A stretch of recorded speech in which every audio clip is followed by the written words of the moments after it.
Hello. I believe I am going live right now. It shows on my phone that I am. So, okay. What I plan to do is every Wednesday night in December, I'm going to actually just come to you and we're going to look at the song, O Holy Night. It's not going to be very long, more typically, normally, and it's just going to be brief. It's just going to be something to share with you on Wednesday nights just to kind of help with the feeling of Christmas. And I'll be totally open and honest with you. This is from David Jeremiah. It's a magazine I got last Christmas time, and it was titled A Thrill of Hope. And all these readings are going to be coming from him. He's the one that wrote them, and so I'll be going from that. Before we go there, I want to thank everybody who sponsored a Christmas child. We was able to get all the children sponsored. If you was not able to get a child, I know that we sent out a request last week, and then you had until this Monday, and then after that we allowed people to get a second child if they wish to. So we do thank for all those that stepped up and helped with the second child too, so that way we was able to get all 15 children sponsored. Just a reminder that Food Pantry is going to be this month, and it is the time when we hand out Christmas boxes and for food. We need a total of 40 of these following items. So I want to just remind you that we need a total of 40 cake mixes and frosting tubs. And so right now we have 34 cake mixes and 31 frosting tubs. And then we also need 40 jars of applesauce, which right now we have none. We need 40 packages of macaroni pasta, which right now we have none. That's without the cheese. So just want to kind of help with that. It would be greatly appreciated. So at this time, let's see, it looks like we got somebody that's commenting here. Hold on one second. Let me see if I can look at that.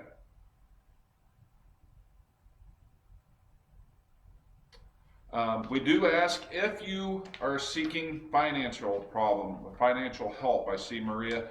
We do have the Riverdale Ministerial Association. If there's anybody that's watching this and you are in need of help paying bills or food or something like that, we do ask that we have a system set up that if you would like help with that, you can call the Riverdale Ministerial Association, which you would get a hold of me, and you can call here at the church. That's 419-273-2089, and we do ask that you call between the hours of like 9 and 5 if you're calling to ask for help for that sort of thing, if at all possible. If not, leave a message and I'll call you back the next day.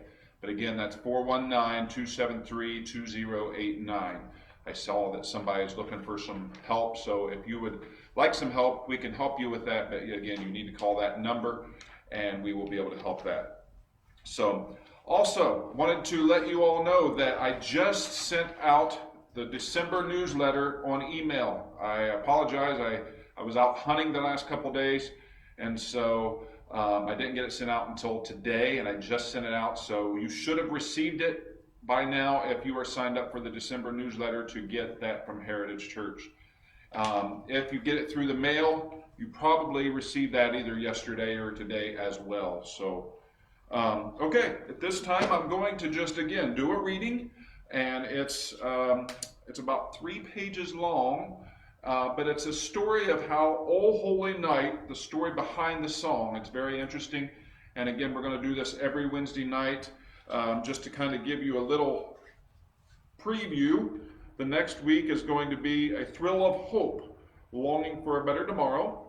The following week will be A Weary World, Rejoicing, Finding Joy When You Least Expect It. Then the following week will be For Yonder Breaks, Looking for Peace in the Right Place. And then the Wednesday after Christmas, right before New Year, A New and Glorious Morn, Awaiting for a Fresh Start as we go into the new year. So Again, I'm just going to read this. Again, it's from David Jeremiah and the Turning Point magazine from last year. So it says, every Christmas, as I, David Jeremiah, listen to the lyrics of O Holy Night from a choir or soloist, I strangely am moved, though hearing it as though I was hearing it for the first time. The phrases are as vivid as the music is powerful, like human echoes of the angelic choirs over Bethlehem. Fall on your knees, O hear the voices, O night divine, O night when Christ was born. One line grips my heart every time. It's the climatic explanation, Christ is the Lord. Oh, praise his name forever. Maybe you can hear these words in your mind even now. Somehow they seem to jolt us into considering afresh the breathtaking contrast of Christmas. A poor baby who was actually Christ the Lord, forever praised. Perhaps the song, O Holy Night, all your life without knowing, it was written by a one-fisted wine merchant aboard a stagecoach in France. The man's name was Placide Capia, and I'm probably pronouncing that wrong, but we're going to call him Capia for the sake of this story, for the rest of the story. I call him one-fisted because he lost a hand at the age of 8 when he and a friend were playing with a handgun. The weapon discharged into Capia's hand, which had to be amputated. The father of the playmate, feeling responsible, provided funds for Capia's to go to school. The boy received a good education and eventually studied law in Paris. When he returned home to care for his aging parents, he built a successful business selling Costa du Rhone wines. Those of you that's familiar with wine, I probably totally butchered that, but he returned to sell wine. As he traveled through the region calling on customers, Capia amused himself by writing poems. About that time, a couple moved to his place from Paris, Pierre and Emily Laurie. Monsieur Laurie, an engineer, was sent to oversee the construction of a new suspension bridge across the river road. Madame Laurie was a vocalist who started singing at local events. As Christmas approached, the local parish priest, Eugene Nicholas, asked Emily to sing for the Christmas Eve service, which would debut the church's newly renovated organ. He turned to the wine merchant, Placide Capia, to compose original words. Capia, who wasn't a religious man, read the account of the birth of Christ in Luke chapter 2. And again, I would encourage you all to read Luke chapter 2 and look at the Christmas story. And try to imagine that remarkable evening. On December 3rd, 1847, the words, O Holy Night, came to him as he rode a stagecoach to Paris. He took his lyrics to the well-known composer in Paris, Adolphe Adam.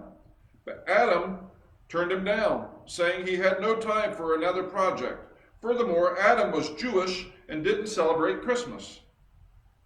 Capia explained that the words were for Madame Laurie, and Adam relented. Adolphe enjoyed a close relationship and friendship with Monsieur and Madame Laurie, and he quickly composed a majestic melody. At the end of the score, he scribbled the words, composed and set to music expressly for Mrs. Emily Laurie. Words and music in hand, Capia returned back to his home. At midnight mass on Christmas Eve, 1847, Madame Laurie, dressed in white, sang O Holy Night, accompanied on the organ by her friend, Madame Lerat. The congregation was stunned and silenced by the power of the new carol, and it began spreading to other towns. Soon it was sung at midnight mass in Paris and became the most beloved French Christmas carol to them all, just as Silent Night was getting popular across Germany and Australia. Throughout the 1840s and 1850s, O Holy Night spread everywhere, including America. Now think about it. What was happening in America at that time? Events were hurling toward the Civil War. Among the loudest voices for the abolition of slavery was a Uranian minister and music critic in Boston named John Sullivan Dwight. Hearing the French version of O Holy Night, Dwight was struck by its message of freedom, and especially the sentiments expressed in the middle of the song. Truly he sought us to love one another. His love is love, and the gospel is peace.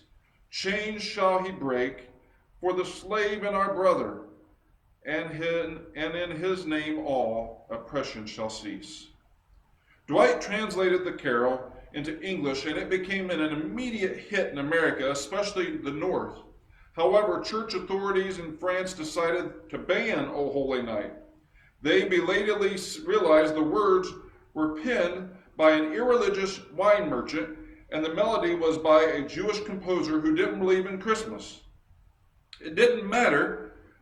People sang O Holy Night on the street corners, in concerts and theaters, and yes, in churches. Its words and music soared above the criticism and captured the imaginations of everyone who loved the story of Christmas. Legend has it that in 1871, a battle was raging between the armies of Germany and France during Franco-Prussian War.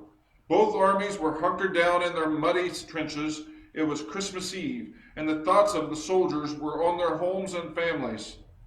Suddenly, an unarmed French soldier jumped out of the trench into no man's land, lifted his eyes to heaven, and began singing, O Holy Night. The firing stopped as the man's voice filled the sky. When he finished, a German soldier leaped out of his trench and began singing Martin Luther's Christmas carol, From Heaven Above to Earth I Come. The story concludes that the battle came to a halt for 24 solid hours. Years later, on Christmas Eve of 1906, Reginald Fessenden, a 40-year-old inventor and a university professor, used a new type of generator and spoke into a microphone. Fessenden had worked for Thomas Edison, and he maintained a keen interest in technology. He chose Christmas Eve to try out his new wireless transmitter. As for the first time in history, a man's voice moved through the atmosphere without wires. It was the beginning of what we all call radio. This man read the Christmas story from Luke 2. Then he picked up his violin and played O Holy Night, the first song to be broadcast in radio history. Now don't ask me to explain it all. God works in mysterious ways. I cannot explain how a Christmas carol written by a non-religious Frenchman, set to music by a Jewish man who didn't celebrate the Lord's birthday, and translated into English by a Unitarian preacher, could capture the hearts for all of us that last 172 years. Think of it this way. If the Lord could use 3 individuals to spread the message of the gospel through this carol, he can certainly use you and me. Christmas gives us the unusual opportunity of sharing Christ with others through songs, sermons, cards, greetings, concerts, gifts, and in 1,000 other ways. And through it all, O Holy Night shows up in unexpected times. A couple of years ago, a grocery store in Watertown, Massachusetts was setting up a sound system in the produce section for singers to perform during the holiday season. The workers needed someone to do a sound check, and 23-year-old Guthrie, or Gilly Asonico, who was from Brazil, stepped in. He opened his mouth and began singing O Holy Night. His voice was operatic and beautiful, and shoppers forgot about their carrots and cabbage, and everyone stood in awe of the young singer and his message. In Washington, D.C.'s Union Station, a woman from Las Vegas stood within the chambered walls and began singing O Holy Night. Her remarkable voice echoed through the enormous room, and passersby stopped by to record her performance on these phones. It was such a soul-stirring moment that someone showed the president at the time, and today, the Today Show carried the story. It's my favorite carol, the woman said. Because of that amazing high note at the end, Christmas itself is an amazing high note at the end of the year. Perhaps this Christmas you'll be singing "O Holy Night." It might not be in a grocery store or on the metro station, but who knows? This magazine says our Turning Points readers have remarkable talents. Maybe God will give you the courage to belt out a rendition of "O Holy Night." Maybe in a hotel lobby, a local mall, or a Christmas party, or in a city street. And we all know that we have Wayne Rickenbacker that always sings it here the Sunday before Christmas. Or perhaps like me, you'll sit in rapt attention as someone else fills the air with these notes. To prepare for that moment, we're going to be talking about this song for the next few weeks. O Holy Night, the gospel message behind the song O Holy Night. This powerful phrase from those lyrics could inspire us to enter the Christmas season with restored hope, resounding joy, reassuring peace, and renewed faith. We'll focus on those subjects as the music of the season swirls through our minds and we fall on our knees and hear the angels' voices. O night divine, O night when Christ was born, O night, O holy night, O night divine. I want to encourage you to read Luke chapter 2. Some people are even reading Luke chapter 1 yesterday, Luke chapter 2 today, and just reading every chapter in Luke on the corresponding days. I want to encourage you to spend time in the Word this year and be reading Scripture. And I want to encourage you to listen to the song, O Holy Night, and just focus on that. And we'll be coming to you every Wednesday. I'm not sure on the time, but you can always have it on here. Hope to have it up by 7 o'clock every Wednesday night. And I hope you join us. And I hope you all have a great Christmas, and we're looking forward to being in person on Sunday. We'll see you then. Thank you.